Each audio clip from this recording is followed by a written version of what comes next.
হাত দিয়ে হাতুড়ি পিঠে ভেঙেছে আর ওই ট্রাক্টর চালিয়েছে, তাদের ওই হাত দিনের মতো এমন করে দিতে হবে যেন প্রতি মুহূর্তে হাতের দিকে তাকিয়ে এটা যেন মনে করে যে এই হাত দিয়ে 32 নম্বর ভেঙেছে। এটা পারবে কি তোমরা? সেটা আমাকে বলো, সেটা আমি চাই। সকলের ছবি আছে, খুঁজে খুঁজে বের করো কে কোথায় বেঁচে থাকবে সারা জীবন আর ওই হাত দেখবে। এটাই আমি চাই, আর কিছু চাই না। কাটাল রানী বেশি মাস্তানি শাড়ি তুলে তো পলাইছিল ইন্ডিয়ায়, একবার না কয়েকবার, হেডম যায় না এখনো না। প্রফেসর ইউনূস নিহাত ভদ্রলোক, পার পাইয়া যাইতেছি। যদি আমার মতো ঘাউরা কেউ রাষ্ট্র ক্ষমতায় থাকলে হইনি না, তোকে আইকম্যানের মতো ঘেটি ধরিয়া ধরে নিয়ে আসলেনি বাংলাদেশে। তুই ভাবিস তুই কোনটি আসু জানি না? হ্যাঁ হ্যাঁ, তুই তো আসুইডি প্রণব কাকা যেটি থাকিছিল 10 রাজাজি মার্গ কয়া দিলাম। আবার যেটি তোকে এক পিসিরও তো খুঁজে বের করবো, কেমনে বের করেছি তুই এটা বেকুব। যা নতুন জায়গায় যা, আবার খুঁজে বের করবো। তুই সারা জীবন দৌড়ে বেড়াবো, তোর যা নামে কালা কালা করে দেবো। আজকে স্যাম্পল দিলাম একটু, আরো অনেক কিছু জানি, পরে কমুনি। 32 নাম্বার যারা ভাঙিছিল তাদের একজনের যদি কিছু হয়, আমি টুঙ্গিপাড়া ড্রোন উড়াই দিয়া একেবারে সাফা করে দেবো। আমি পলা আবার এটি থেকে যেটি আসিস, নতুন জায়গার যা। আবার এদিক জয়শঙ্কর কইছে বাংলাদেশেরই ঠিক করা লাগবে যে বাংলাদেশ কেমন সম্পর্ক চায়। আমরা যেই সম্পর্ক চাই সেই সম্পর্ক দিবে ইন্ডিয়া, দিবে। আমরা তো ইন্ডিয়া রে দিবে। তোর সাথে সম্পর্ক না রাখলে কি হবে রে? কিছুই হবে না, যাবে আমাদের কিছুই হবে না। ফুটশালা গোমূত্র সেবী। এর সামনে গিয়ে হাত কসলে আসছে আমাদের স্বরাষ্ট্র উপদেষ্টা কয়েকদিন আগে, এই হইতেছে তার ফলাফল। যাই হোক, গত রাতে সারা ঢাকা শহরে কয়েকটা জায়গায় খুন, চিন্তায়, অস্ত্র হাতে মরা হয়েছে। কয়েকদিন আগে আওয়ামী লীগের ভার্চুয়াল মিটিংয়ে আওয়ামী লীগের সাবেক মেয়র বলছিল যে শহরে আমরা থাকবো না সে শহরে আমরা কাউকে ঘুমাতে দেবো না। শুনেন, আমাদের কথা স্পষ্ট, যে রাজধানীতে আমাদের মানুষ শান্তিপূর্ণভাবে দিনে ঘুরতে পারবে না, চলতে পারবে না, সেই রাজধানীর মানুষ রাতে ঘুমাতে পারবে না।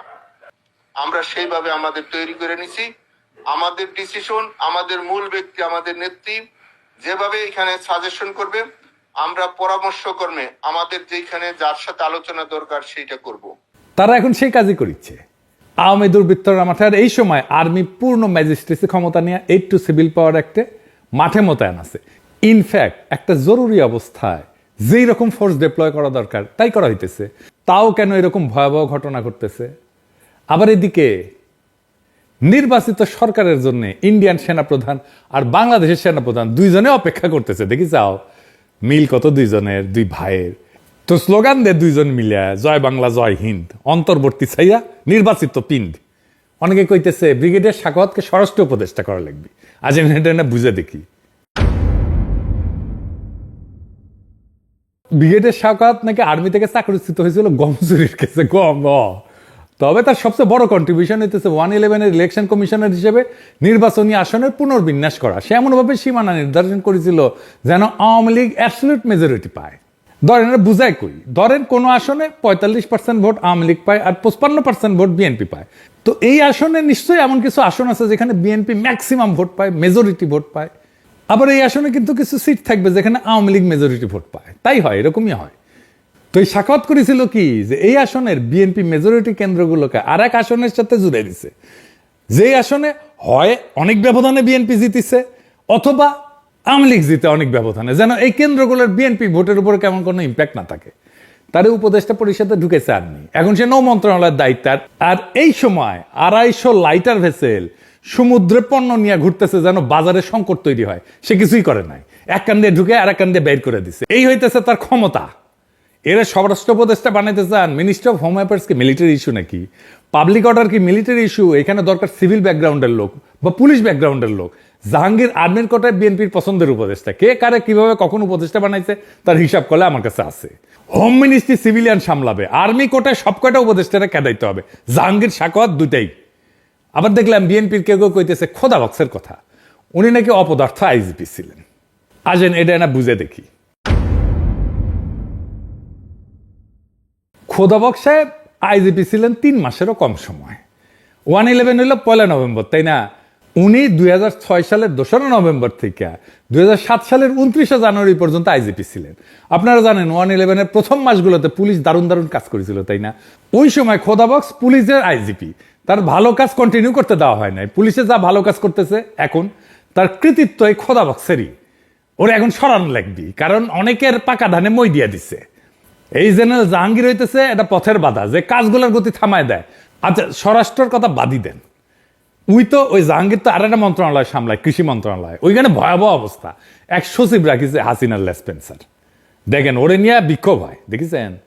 আমলাদের কারণে এই লিস্ট এখন পর্যন্ত ঠিকভাবে করা হয়নি, এবং কি আপনারা দেখেন যে আমলারা এখন পর্যন্ত পদবঞ্চিত আছে, পদবঞ্চিত ছিল, তাদের লিস্ট মিনিটেই করে ফেলছে এবং তাদের তমাল তাদেরকে ঠিক জায়গায় বসানো হয়েছে, কিন্তু এখন পর্যন্ত আমাদের ভাইদের এই লিস্টটা তৈরি করা হয়নি। সার নিয়ে কৃষক মহাবিপদে। দেখেন, আপনারা তো জানেন আমি ফার্মা ইন্ডাস্ট্রিতে কাজ করেছি। এই ইন্ডাস্ট্রিতে আমার ভাই ব্রাদার, কলিগ, সাবেক বস, বন্ধু সবাই আছে।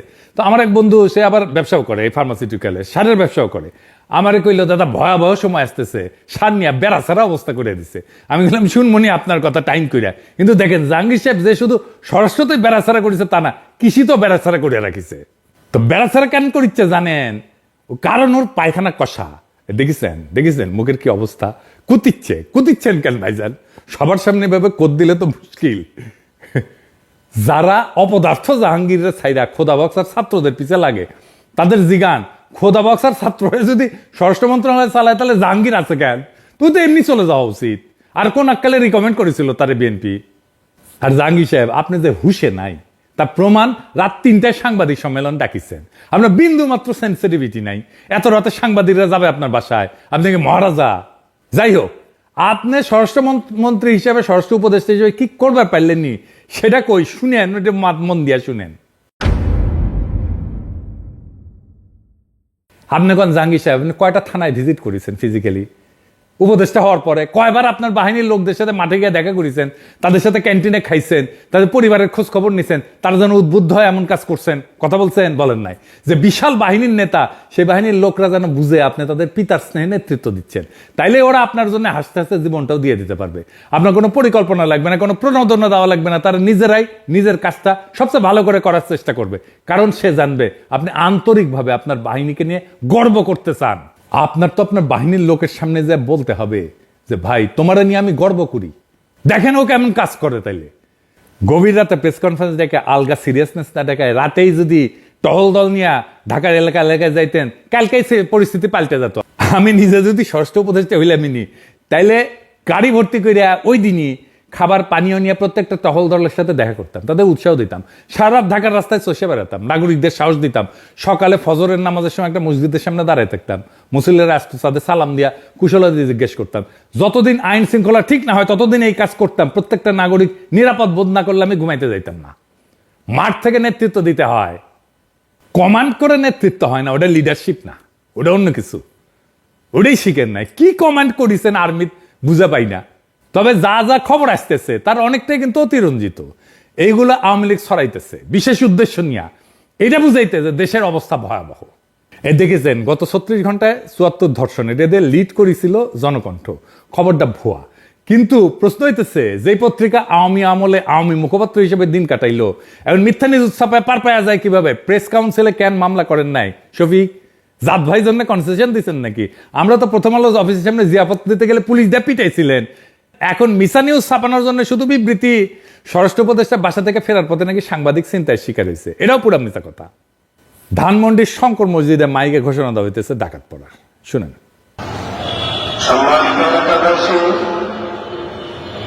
সকলকে দৃষ্টি আকর্ষণ করছি, সরকার আইনছে স্কুলের আশপাশে,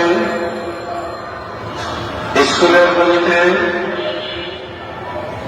ছড়ি চাপাতি নিয়ে দেখা দল করছে, ঘোরাফেরা করতেছে। আমরা সকলে সতর্ক থাকি। মাইকে ঘোষণা শুনে পালাইছে ওই ডাকাত। যারা ডাকাত বা কি করতে হয়েছিল, কিছু পোলাপান ছিল অস্ত্র হাতে। ঘটনা কি হয়েছিল পরে তাই শুনেন। শঙ্করে গেছি, শঙ্কর থেকে আসার সময় দেখলাম আপনার অনেক লোকজন আসতেছে, তো এখানে দাঁড়াইলাম, দাঁড়ানোর পরে দেখলাম যে 50-60টা ছেলে দাঁড়ায় রয়েছে, বড় ছোট মিলানো। তো বললাম যে এলাকার ভিতরে এটা কি, তো ওকে জিজ্ঞেস করলাম যে এরা কারা, ওকে ভাই আমি চিনি না। ওই বলছে যে আমি চিনি না। আরেকটা ওই যে এখানে আপনার বিক্রি করে, কি জানি আনারস বিক্রি করে, ওকে জিজ্ঞেস করলাম যে এরা কারা, চিনো নাকি এরা, কবে আমরা চিনি না, এরা এখানে দাঁড়ায় রয়েছে, এদের কাছে ছুরি চাপাটি আছে। তো এখন আমি ভাই ভয়ের ভিতরে আছি, আমি কি ওইটার ভিতরে ঢুকবো কখনো? পরে আমরা আসছি, আসার পরে এলাকার মুরব্বীদের বললাম যে দেখেন এই ব্যাপার, কার কি ক্ষতি হয়ে যায় বলা যায় না, আপনারা কি করবেন? তো বলছে মাইকে অ্যালাউন্স করো। এখন কাকে ফোন দিব? আমাদের মসজিদের মাইকে অ্যালাউন্স করছে, এলাকার লোকজন বাইরে হয়ে আসছে, ওরা চলে গেছে। তো আমি যখন মেসেজ দেখেছি সাথে সাথে পুলিশকে জানাইছি, র্যাব গেছে। কিন্তু ঢাকার একটা ঘটনা পুলিশ কেন প্যারিস থেকে জানবে? জাতীয় জরুরি সেবা হচ্ছে 999, এই নাম্বারে কল করবেন। যেমন কোনো অপরাধ সংগঠন, দুর্ঘটনা, অগ্নিকাণ্ড, তাৎক্ষণিক সহায়তার জন্য 999 নম্বরে কল করবেন। 24 ঘন্টা আপনারা কল শুনবে, এটা রেকর্ড হয়। আর আপনার নিকটস্থ থানার ওসির নাম্বারটা রাখবেন, ওদেরকে থানার ফোন নাম্বারটা রাখবেন, ওইখানে জানাবেন। তবে ওসির নাম্বার আছে জন্য আপনার বাসার মুরগি হারাইছে জন্য আপনি ওসির ফোন দিবেন, সেটা আবার কইরেন না। আমাদের অনেক সময় পরিমিতি বোধ থাকে না। আমার ফোন নাম্বার তো এজমালি সম্পত্তি হয়েছে, সারাক্ষণ ফোন ব্যস্ত থাকে। আমার কাছে তো প্রফেসর ইউনূসের নাম্বারও আছে। আমি যদি রেগুলার ওনারে মেসেজ পাঠাই, উনি কাজ করতে পারবেন। মেসেজ পাঠাবো যেটা খুব জরুরি দরকার, ওনার দেখা দরকার কালে ভদ্রে, তাইলে উনি আমার মেসেজে গুরুত্ব দিবেন। যাই হোক, আইন শৃঙ্খলার অবস্থা পরিকল্পিতভাবে খারাপ করার সব ব্যবস্থা আওয়ামী লীগ করতেছে। শুধু কি আওয়ামী লীগ, আমাদের সুশীলদের প্রিয় মাহমুদুর রহমান মান্না, তার দল নাগরিক ঐক্য ঢুকেছে, আওয়ামী লীগরা তারা বগুড়া শিবগঞ্জে যুবদলের নেতার বাসায় ককটেল হামলা করেছে। আমি কুসি কলে যে এই নাগরিক ঐক্য সাজা আওয়ামী লীগের হাড্ডি গুড়া গুড়া করে দিবেন, খালি কনফার্ম হবে না এগুলো আওয়ামী লীগ। সব গ্যাঞ্জামের পিছিয়ে আপনি আওয়ামী লীগ পাবেন। আগস্ট মাসে ডাকাতি করার জন্য আওয়ামী লীগ লোক ভাড়া করেছিল না, ভুলে গেছেন? দেখেন, পাড়ায় পাড়ায় আবার আগস্টের মতো পাহারা বসানো যায় কিনা ভাইবা দেখবেন। আগস্টের সেই পরিস্থিতি আবার হাজির হয়েছে। আমরা একটা কিন্তু যুদ্ধাবস্থায় আছি, লড়াই এখনো থামে নাই। পাড়ায় মহল্লায় আবার নতুন করে পাহারা শুরু হোক। ছিনতাইকারীর ডাকাতার মস্তানদের হাড্ডি গুড়া গুড়া করে দেবেন, জিন্দেগিতে যেন নিজের পায়ে ভর দিয়া খাড়া হইতে না পারে। বিপ্লবকে এত সহজে ধ্বংস করতে দেব না। যারা মনে করতেছেন প্রফেসর ইউনূসের সরকারে উৎসাহ দেবেন, ওই স্বপ্নরে দুঃস্বপ্ন বানায় দেব। সব সেরা 24 ঘন্টার মধ্যে ঢাকায় যায় ল্যান্ড করব, ছাত্র জনতার সাথে নিয়ে বাকি 24 ঘন্টায় বিপ্লবের সকল শত্রুরে জয় বাংলা কইরা দিব ইনশাল্লাহ। ইনকিলাব জিন্দাবাদ।